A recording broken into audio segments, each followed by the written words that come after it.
ஆசிரியர்களின் மாலை வணக்கங்கள். நாங்கள் நடிக்க இருக்கும் நாடகம் பற்றிய சில கருத்துக்களை உங்களோடு பகிர விரும்புகிறேன்.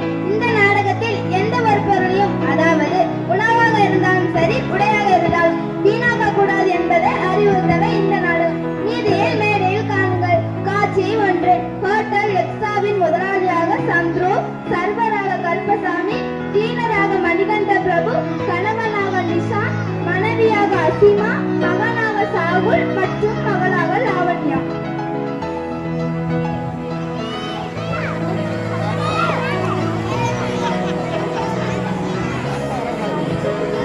வாங்க வாங்க உட்காருங்க.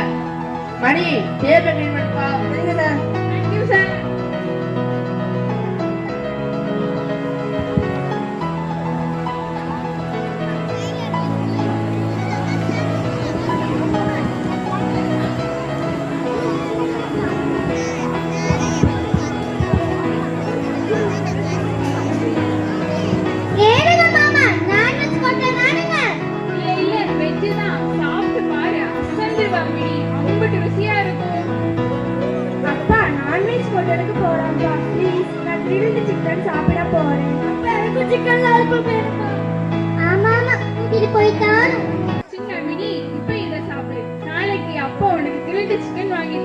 ஓகேவா? அப்ப சரி, வீட்டு போய் ஐஸ்கிரீம் வாங்கி தரேன். சரியா? நீங்க சரியா டைம்ல க்ளீன் பண்ணுங்க. இத பாருங்கம்மா, நான் நல்லா க்ளீன் பண்ணேன். சரி சரி, சர்வர் இலைய போடுங்க.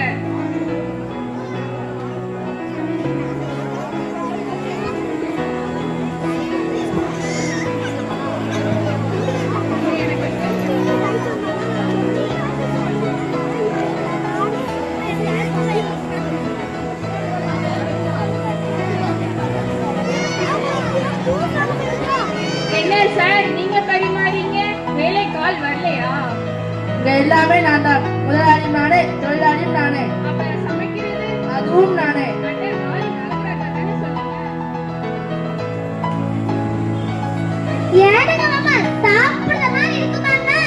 என்ன இப்படி கேட்டு விட்டா மினி? விசேஷமா? அல்லோ, உனக்கே ரொம்ப பிடிக்கும், நீயே சாப்பிட்டு பாரு. நீயும் சமையணும் வாயில வைக்க முடியுமா? நீ நல்லது தப்பிச்சிட்டேடா சாமி. ஒண்ணு இல்ல மினி, விலை ரொம்ப கம்மி, 50 ரூபா தான்.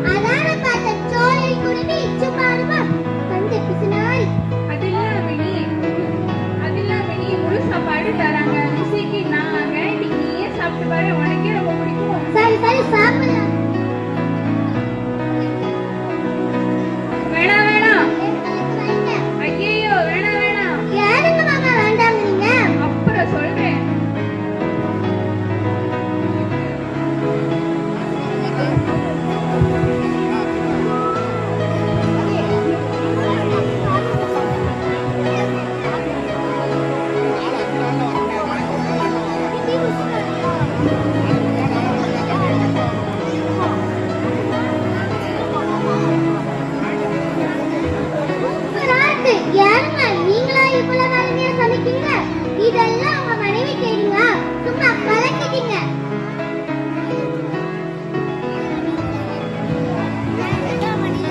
என்னது மழை இல்லையா? நான் எப்படி சாப்பிடுமா? சமைச்ச சாப்பிட்டா நீங்க என்ன சொன்னீங்க?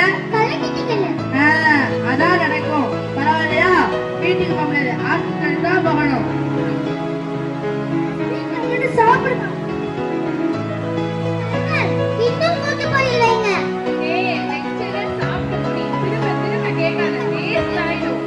யாருங்க மாமா? சொல்றத கேளு.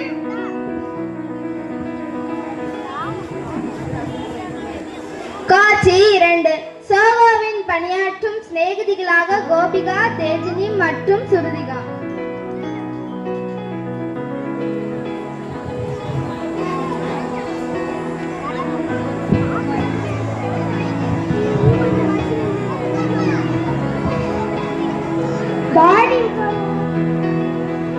அங்க தருவோம். நல்லா காத்து வரும்.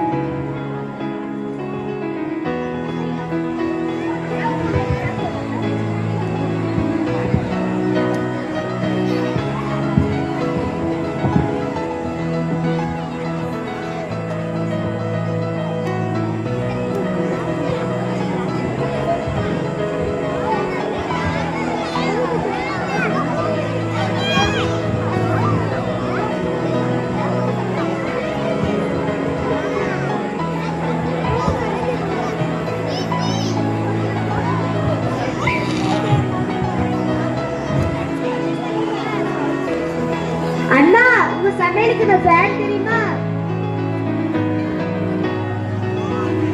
நன்றிமா. இவன் என் ஃப்ரெண்டு. இப்போதான் சோமாவில் ஜாயின் பண்ணியிருக்காங்க. இதுக்கு பாருங்க சனி ஞாயிறு இங்கே தான் சாப்பிடணும். ஓகேமா.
கோபிகா சாப்பாடு எக்ஸ்ட்ராடினரியா இருக்கு.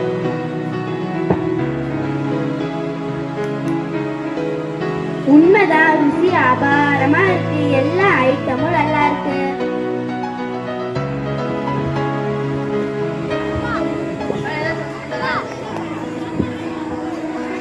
அருமையா இருக்குண்ணா. ஓகேமா. காட்சி 3. திருமண ஜவுளி எடுக்க வந்த பெண்களாக சுபித்ரா, அனுஷ்கா, தர்ஷினி மற்றும் ரதீஷ்.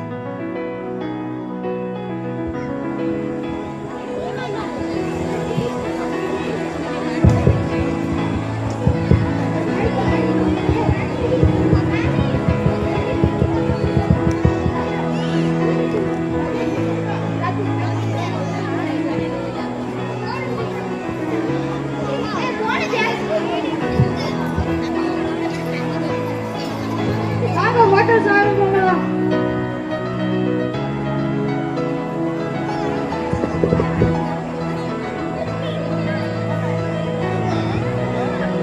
இந்த கடையில சாப்பாடு ரொம்ப நல்லா இருக்கும். நான் போன வாரம் தான் சாப்பிட்டேன். அப்படியா? ஆமாக்கா. ஆனா சாப்பாடை வேஸ்ட் பண்ண அதுக்கும் காசு கேட்பாங்க. எப்படியோ பரவாயில்ல, இனி வீட்டுல போய் சமைக்க முடியாதுல்ல. ஆமாக்கா, நீங்க சொல்றது சரிதான். சாப்பிட்டுட்டே போயிடலாம்.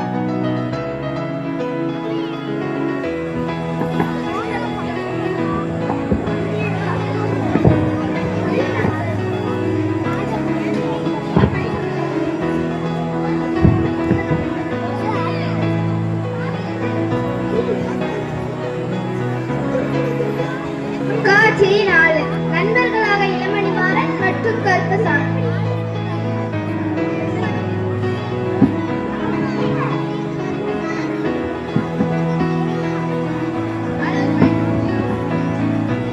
வாங்க தம்பி, வாங்க உட்காருங்க.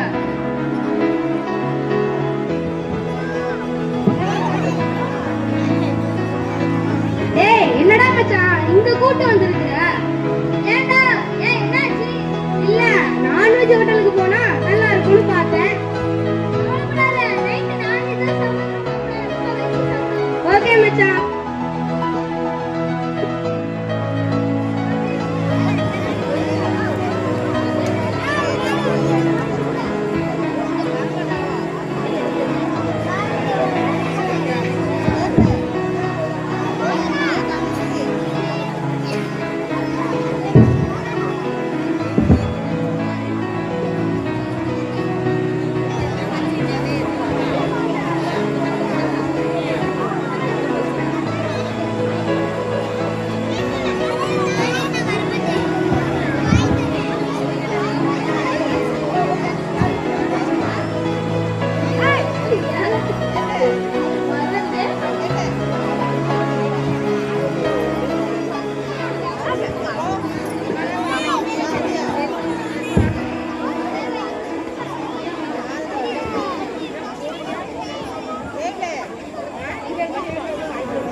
நான் மிச்சம் வச்சதை சாப்பிடுறேன்.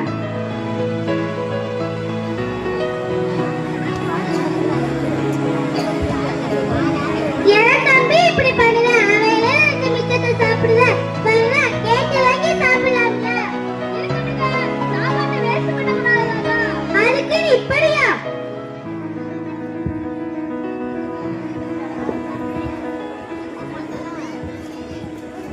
இன்னமா சாப்பிட்டு முடிக்கல? அவ்வளவுதான், சாப்பிட்டாச்சு. இலை எடுக்க வேண்டியதுதான் பாக்கி. ஆமாப்பா, நாங்களும் தான்.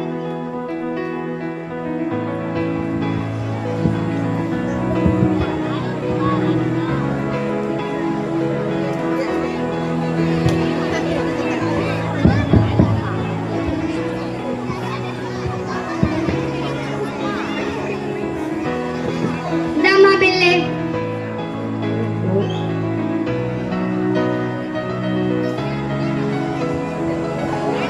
முழு சாப்பாடு 4,200 சரி. அடுத்த வீணான உணவுப் பொருட்களுக்கு வந்து உப்பு 5 3 15, ஊறுகாய் 5 3 15, கேரட் ஒரு 15 20, மோர் சாறு 20, ரசசாறு 20, மொத்தம் 350 ரூபாயா?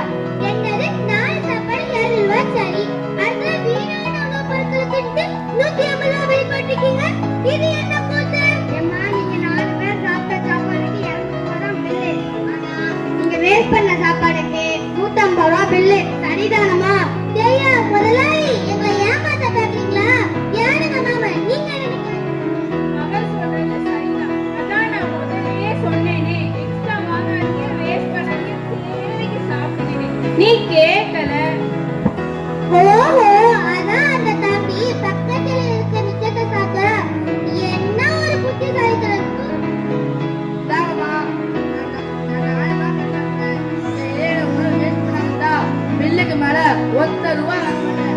நீங்க எவ்வளவு உணவு வேஸ்ட் பண்ணிருக்கீங்க, அதுக்கு யார் பணம் கொடுப்பா? ஐயோ, இது தெரியாம போச்சு. பாருங்கம்மா, அந்த தம்பி ஹோட்டலுக்கு ரெகுலர் கஸ்டமர் தெரியுமா? அந்த தம்பி எதையுமே ஏன் ஒரு கருவேப்பிலைய கூட விடல. இது என்ன புது ட்ரெண்டா இருக்கு? அம்மா, நான் சொல்றேன், தப்பா எடுத்துக்கங்க. இந்த உலகத்துல எத்தனையோ பேரு ஒருவேளை சாப்பாடு இல்லாம கஷ்டப்படுறாங்க. ஆனா நம்ம 3 வேளை நல்லா சாப்பிடணும். பிறகு ஏன் சாப்பாடை வேஸ்ட் பண்ணணும்? யாருக்கு சார் பெருசா லட்சம் இருக்கிறீங்க? மிச்சம் வச்சா நாய்க்கு போடுங்க. சரிம்மா, நாய் எவ்வளவு தான் சாப்பிடும். நாங்க யாரையுமே ஏமாத்தல. எங்களுக்கான பில்லோ மட்டும் நாங்க எடுத்துக்கிறோம். இரு இதை நான் சொல்றேன். இங்க வேஸ்ட் பண்ணி உணவுக்கான கொடுங்க. ஆதரவற்ற முதியோர்களுக்கும் தாய் தகப்பனான அனாதைகளின் படிக்கிறது படிக்கணும். தயவு செய்து தப்பா பேசாதீங்க. ஒரு விவசாயி சேர்த்துற விவசாயி சோத்துல தெரிஞ்சுக்கோங்க. நல்ல விஷயம் தான் சார். நாங்க முன்னுக்கு சொல்றோம். தப்பு என்னோட தான். நான் முதல்லயே ஒய்ஃப் கிட்ட சொல்லி கூப்பிட்டுருக்கோம். சாரி சார், நாங்க வரோம்.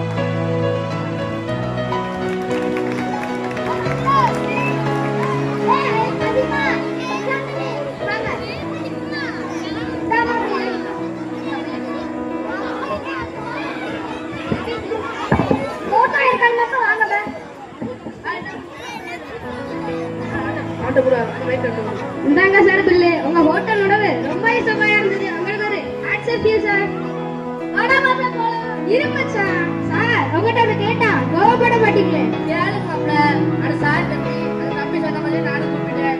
நீங்க இந்த வேஸ்ட் ஆகிற ஃபுட்டெல்லாம் என்ன பண்ணுவீங்கன்னு தெரிஞ்சுக்கலாமா? ஏன் என்னை சந்தேகப்படுறீங்களோ? வேஸ்டான எடுத்து மறுபடியும் 16 நினைக்கீங்களோ? ஐயோ, இல்லவே இல்லைங்க. நீங்க ரொம்ப ஸ்மார்ட்டுங்க. இது கூப்பிடுறீங்கன்னா ஏதாவது ஐடியா பண்ணிருப்பீங்க. அது கேட்டேன். சொல்றேன். என் கடைக்கு மேல பெரிய புளிய வெட்டி அதுல ஆடு மாடு நாய் எல்லாம் சாப்பிடறது போக மீதத்தை கொட்டி உரமா மாத்தி வீட்டு தோட்டத்தை காய்கறி செடிக்கு உரமா போடுறேன். Excellent sir. உங்க ஹோட்டல் உணவு சுவையா இருக்கிறதுக்கு இதான் காரணமா? சார், நீங்க ஒரு விவசாய குடும்பமா தான் இருப்பீங்க இல்லையா சார்? எப்படி தம்பி கண்டுபிடிச்சீங்க? எந்த ஒரு பொருளையும் வேஸ்ட் பண்ணாம தரமான சுவையில உணவு கொடுப்பீங்க. அதுல தான் நீங்க விவசாயம் நிரூபிச்சீங்க.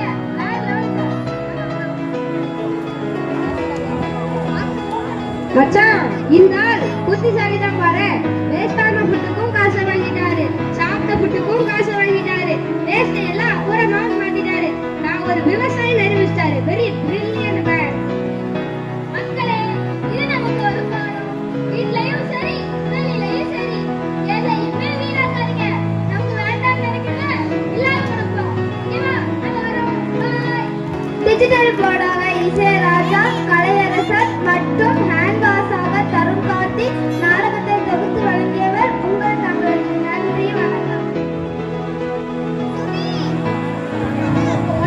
கரங்களை தட்டி 7ஆம் வகுப்பு மாணவர்களை பாராட்டுவோம். அனைவருக்கும் பசிக்கிற வேளையில் ஹோட்டலையே மேடைக்கு கொண்டு வந்து விழிப்புணர்வை ஏற்படுத்திய 7ஆம் வகுப்பு மாணவர்களுக்கு நன்றிகள்.